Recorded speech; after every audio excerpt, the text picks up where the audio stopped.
"We're terminating you effective immediately. Security will escort you out," he said without even looking up from his MacBook Pro. Still logged into his first Zoom call of the day. The CEO's son, day one in the big chair. Me, Chuck Patterson, 55 years old, watching this kid who I'd taught how to read financial statements try to end my career with a script. No handshake, no explanation, just a trembling HR rep standing behind him like she was watching someone defuse a bomb with a butter knife. The ink on his promotion paperwork was still wet, and he was already playing executioner. Bradley Patterson Jr. had his designer haircut perfectly styled, his Stanford MBA diploma freshly framed on the wall, and his disruptor confidence inflated like a balloon at a kid's party. He didn't ask questions. He didn't even blink. Just read the line off his tablet word for word.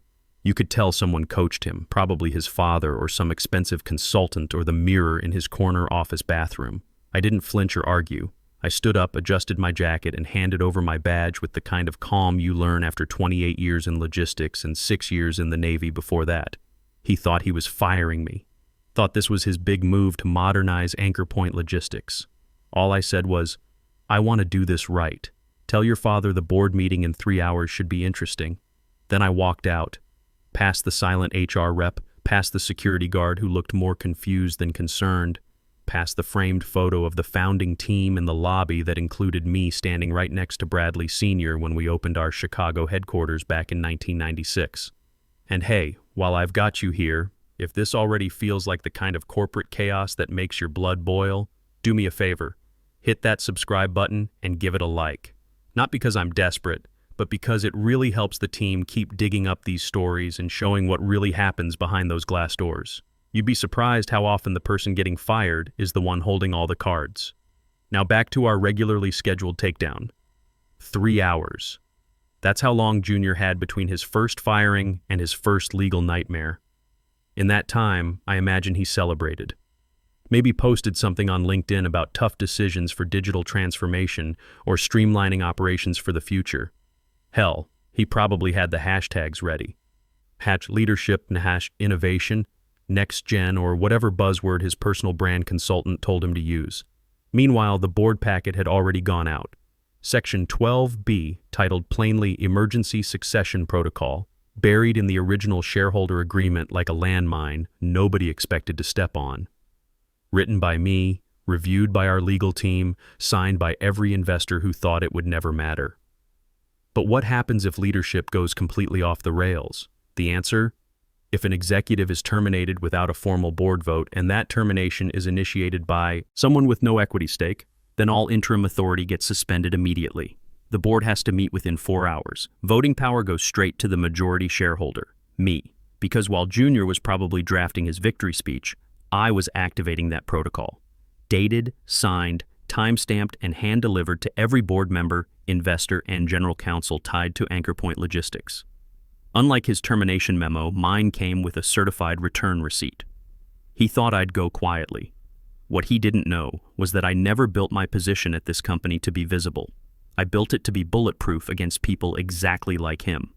Entitled, impatient, handed authority, like it came with the family name.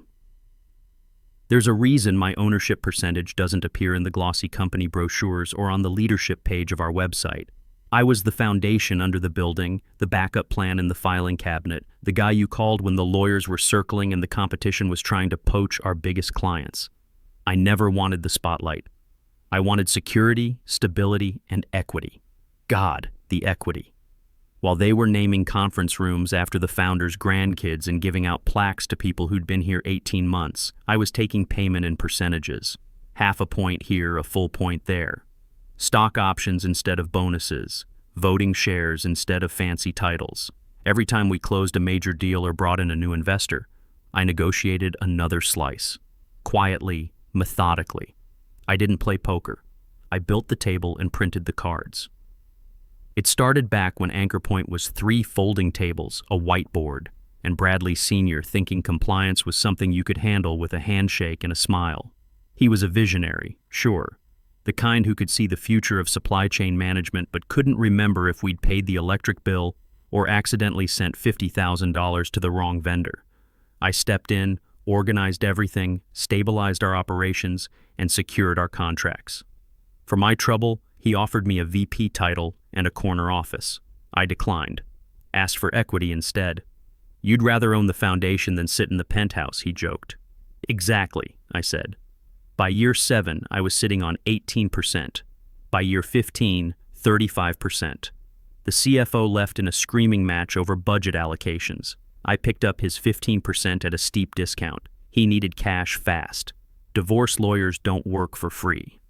When Bradley Sr.'s brother tried to sue us for patent infringement and failed spectacularly, he wanted to settle privately. I took his remaining 22% stake in exchange for a bulletproof NDA and his promise to never contact our clients again. 72%. That's where I landed quietly. No fanfare, no press releases, just majority ownership filed properly with the Delaware Secretary of State. Nestled inside that ownership was Section 12B, a clause nobody bothered to read because we'd never needed it. The section said that if a non-equity executive ever terminated a founding team member without board approval, all executive powers would be suspended pending shareholder review. I wrote it after Junior's cousin tried to fire half our warehouse staff during a budget tantrum 13 years ago. That was the last time anyone touched authority they hadn't earned. Until today. Because what Bradley Jr. didn't understand, what they don't teach you in business school, is that inheriting a title doesn't mean inheriting control. Control isn't gifted. It's not on your business card or your office nameplate. It's in the contracts, in the fine print, in the protocols written during late-night calls with paranoid investors who wanted to know what would happen if someone's unqualified kid got promoted to CEO. Turns out it activates exactly like this. One arrogant termination, no board vote, no cause, no process. Just a 29-year-old with fresh veneers and a new email signature strutting into my office like he was directing a corporate takeover movie. He had no clue that by reading that script, he'd triggered a legal trapdoor that had been waiting 13 years for someone stupid enough to step on it. Now Section 12B was live. I didn't just send the activation notice, I sent a complete legal package. Shareholder statements, equity breakdown, archived email approvals, timestamped documentation, notarized copies, even included his termination memo with its grammatical errors and HR signature. They'd be talking about that one for years. Because while he was figuring out how to access the executive parking garage and get his security clearance upgraded, the board was reading a memo titled Immediate Suspension of Executive Authority, Section 12B Protocol. He was about to learn what real authority looked like. And Bradley Sr. had no idea his legacy heir had just stepped on a landmine with the family name engraved on the trigger. But that call was coming, and nobody would be laughing. Somewhere on the 12th floor, in a glass-walled office he hadn't earned and didn't understand, Bradley Patterson Jr. was probably celebrating. The kind of celebration you have when you think you just solved your biggest problem instead of creating your worst nightmare. First day, first major decision, he probably texted someone. Time to modernize this place. He kicked back in the leather chair, opened his laptop, and started drafting a company-wide email about exciting changes and strategic restructuring. Something about embracing digital transformation and eliminating outdated thinking. He paused halfway through typing. Leadership requires making tough calls for long-term vision, completely unaware he was about to lose both leadership and vision. Meanwhile, downstairs in legal, the board members were opening a very different kind of package. One sealed in a priority mail envelope stamped confidential, Section 12B activation. The courier had arrived 25 minutes earlier, handed the packets to executive assistants like they were subpoenas, and left, without conversation. Inside that packet was a 2-inch thick stack of legal documentation. Cover page, Section 12B, activation, shareholder transition proposal, subheading, Request for Emergency Board Meeting under Bylaw 8.4. Attached was the signed trigger letter dated that morning, time-stamped at 6:47 a.m., hours before I was terminated. Following it, complete equity breakdown showing every share I'd acquired over 28 years, every transaction, every board-approved agreement, a full portfolio ledger with notarizations and verified state filings. The reaction wasn't instant. It was worse. It was slow. That creeping realization when you understand you're not just in trouble, you're in litigation territory, and you didn't even see it coming. By the time Bradley Sr.'s general counsel skimmed the clause and hit the key phrase, suspension of executive authority upon unilateral termination by non-equity appointee, he actually said out loud, "Oh no." Then again, quieter, "Oh no." The packet also included a meeting mandate. The board was legally required to convene within 4 hours. That timer had already started ticking. I made sure of that. I didn't need to be in the building. The law was there, the contracts were there, the documentation was airtight. By the time Junior's celebratory Instagram story hit champagne on deck, first move made with a boomerang of clinking glasses, his name was already flagged by corporate filing systems as the sole initiator of a termination he had no authority to make. Meanwhile, across the city and in 2 time zones, the board members were canceling lunch meetings, skipping golf tournaments, and calling their assistants to clear afternoon schedules. They weren't happy. They were trapped. Because once Section 12B activates, it's not about office politics anymore. It's about fiduciary duty, voting rights, SEC compliance, personal liability. Their names were on filings they hadn't reviewed in years. This wasn't some family spat. This was a legally binding reversion of corporate control. And there in black and white was the number they hadn't thought about in years: 72% majority shareholder voting control. Emergency recall of all executive appointments made in the previous 48 hours. Immediate suspension of non-board sanctioned authority. My authority reinstated the moment his was voided. The best part? The clause wasn't just enforceable. It was irreversible once filed. That detail had been added during an investor scare 8 years ago. They wanted assurance that if someone went rogue, they couldn't undo the emergency meeting with a panicked apology and a retracted memo. There was no take-back button.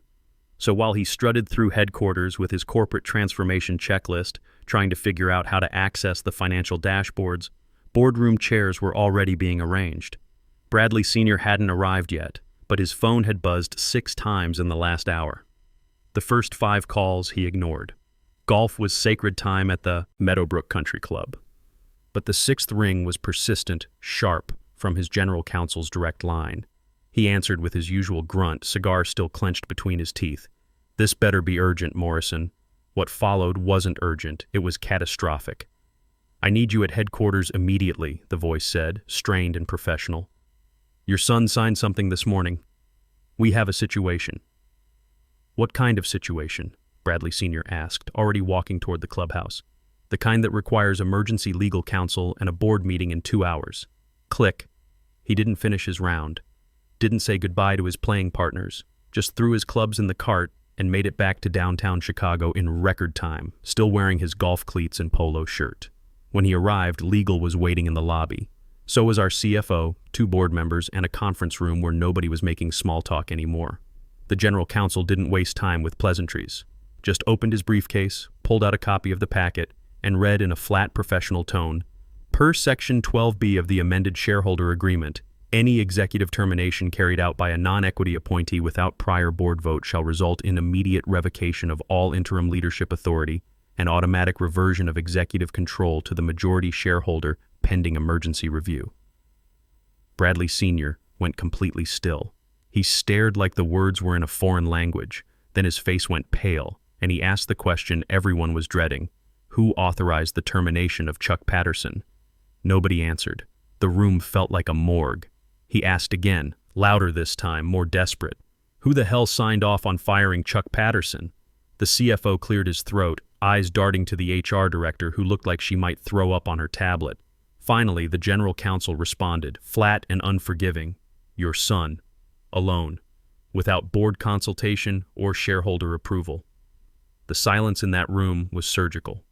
Bradley Sr. blinked once, slowly, then again, the color draining from his face like someone had unplugged a vital machine. He doesn't have sign-off authority for terminations," he said, as if saying it could somehow rewind the clock. "No," the attorney confirmed, adjusting his glasses. "He doesn't.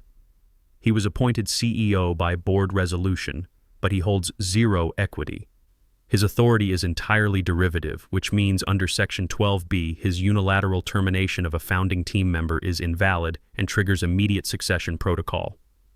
Bradley Sr. ran both hands through his silver hair, pacing now, muttering under his breath. Then louder, "This is a misunderstanding. I'll talk to him. We'll retract the termination." The lawyer didn't let him finish. "There is no retracting this. The protocol is active. Paperwork was filed before the termination was executed, time-stamped, notarized, and distributed to all stakeholders. You have exactly 2 hours before the emergency meeting begins." "But he's my son," Bradley Sr. tried, voice breaking slightly. "He's not a shareholding member of this board," the attorney cut him off. "And right now, he's sitting in the executive suite planning a company restructure he has no legal authority to implement." Bradley Sr. sat down hard, like the chair had been pulled out from under him. His hands were shaking. No longer the confident founder of a $450 million logistics empire, just an aging businessman who realized he'd handed live ammunition to someone who thought the safety was decorative. "What happens now?" he asked, voice barely audible. The general counsel closed his briefcase. "You sit in that conference room. You listen. You do not interrupt. And when Chuck Patterson walks in, because he will walk in, you remember that he controls 72% of this company and has every legal right to restructure leadership as he sees fit." "God help us all," Bradley Sr. said, mostly to himself. As he stood slowly, painfully, you could see the reality hit him like a physical blow. "He never gave me power. I'd taken it, one carefully negotiated contract at a time, over 28 years of building something he thought belonged to his family name." At exactly 2:58 p.m., I walked back into Anchor Point Logistics. Same building, same marble lobby with the company timeline etched into the wall, but everything had changed. The security guard who'd escorted me out 3 hours earlier now nodded respectfully and held the elevator door. The receptionist, who'd avoided eye contact during my termination walk, now smiled genuinely and said, "Conference room A, Mr. Patterson. They're all waiting for you." I took the elevator to the 12th floor, walked past Junior's corner office where he was frantically making phone calls, probably to his Stanford classmates asking how to pivot out of a hostile takeover, and opened the conference room door at exactly 3:00 p.m. Every board member was there. 8 faces, some pale, some resigned, all understanding they were about to witness a corporate execution. Bradley Sr. sat at the far end, looking like he'd aged a decade in the last hour. His golf shirt was wrinkled, his usually perfect hair disheveled. The man who'd built a logistics empire from nothing now looked like someone who'd just realized he'd accidentally handed the keys to a stranger. I didn't sit down immediately. I opened my briefcase with the same calm precision I'd learned in the Navy, placed a single document on the polished conference table, and spoke clearly to the room. "As majority shareholder of Anchor Point Logistics, I formally request a binding vote to rescind all executive appointments made in the previous 48 hours. Pending comprehensive shareholder review." The words hit the room like a gavel. No one moved at first, just silence, the kind you get when everyone knows they're watching history unfold. The board chair, Harold Weinstein, cleared his throat and adjusted his glasses. "Motion received and logged. Emergency session is now in order under Section 12B protocols." I finally sat down, not in a guest chair, not in some corner spot, but in my chair. The one at the head of the table that I'd earned through 28 years of keeping this company profitable while others played with org charts and mission statements. The nameplate in front of me read Charles Patterson, majority shareholder. Someone had prepared that fast. Bradley Jr. burst through the door exactly 5 minutes later, face flushed red, still holding his iPhone like it was a lifeline. "What's going on? Why wasn't I informed about this meeting? I'm the CEO." I looked at him directly for the first time all day. Really looked at him. This kid who I'd taught how to read P&L statements, who'd sat in my office asking questions about freight coordination, who'd called me Uncle Chuck until he got his MBA. "Because you don't have the authority to call emergency board meetings," I said calmly. "You never did." That's when it hit him. Really hit him. The termination he'd been so proud of, the power move he thought would define his leadership legacy, had triggered the one thing that could remove him completely.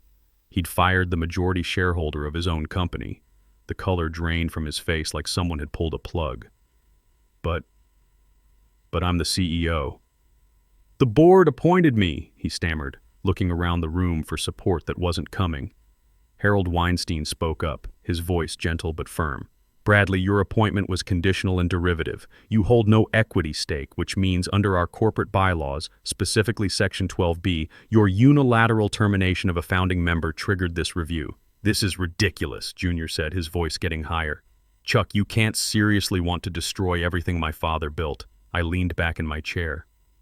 Your father didn't build this alone. He built it with partners. I'm one of those partners, and partners don't get fired by their junior employees.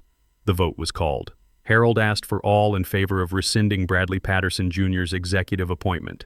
One by one, hands went up around the table. The CFO, the head of operations, the lead investor representative. Even Bradley Sr., after a long pause that seemed to last forever, slowly raised his hand. 8-0, unanimous. Junior looked like someone had slapped him. Dad? Bradley Sr. couldn't meet his son's eyes. I'm sorry, son, but this is bigger than family. This is about the company surviving. The motion passes, Harold announced. Bradley Patterson Jr.'s appointment as Chief Executive Officer is hereby rescinded, effective immediately. Junior stood there for another 30 seconds, probably thinking someone would change their mind. Someone would stand up for nepotism over competence. When nobody moved, he finally turned and walked toward the door. At the threshold, he stopped and looked back at me. This isn't over, he said, trying to sound threatening. Yes, it is, I replied. And it was. By 4:30 p.m., I was back in my office. Not a new office, not some consolation prize corner space, but my original office, the one I'd occupied for 15 years before they moved me to make room for Junior's innovation lab and foosball table. The nameplate was already back on the door, Charles Patterson, Chairman and CEO. Junior was escorted out the same way I had been earlier, except his exit was permanent. No 3-hour turnaround, no secret protocols to activate. Just security walking him to his BMW, which he'd parked in the founder's reserved spot that morning. The irony wasn't lost on anyone. Bradley Sr. stayed on as president, reporting to me now instead of the other way around. He understood the new structure. I'd saved his company from his son's inexperience, and we both knew it. During our private conversation afterward, he actually thanked me. I let family cloud my business judgment, he admitted. Junior wasn't ready. Maybe he never would have been. The next morning, there was no dramatic announcement, no company-wide email about regime change, no speeches about new leadership. Just business as usual, except now the person running Anchor Point Logistics was the person who'd actually been running it all along. I'd just made it official. Our drivers kept their routes. Our warehouse staff kept their jobs. Our clients kept getting their shipments on time. The only thing that changed was that decisions were being made by someone with 28 years of logistics experience instead of someone with 28 days of MBA theory. Sometimes power isn't loud or flashy. It's patient, strategic, and impossible to fire. Sometimes the person you underestimate is the person who built the very ground you're standing on. And sometimes, when entitled leadership finally meets earned authority, justice is served quietly, legally, and permanently. Subscribe if you want more stories about what really happens when corporate nepotism crashes into corporate reality. Trust me, you'd be surprised how often this plays out in America's boardrooms.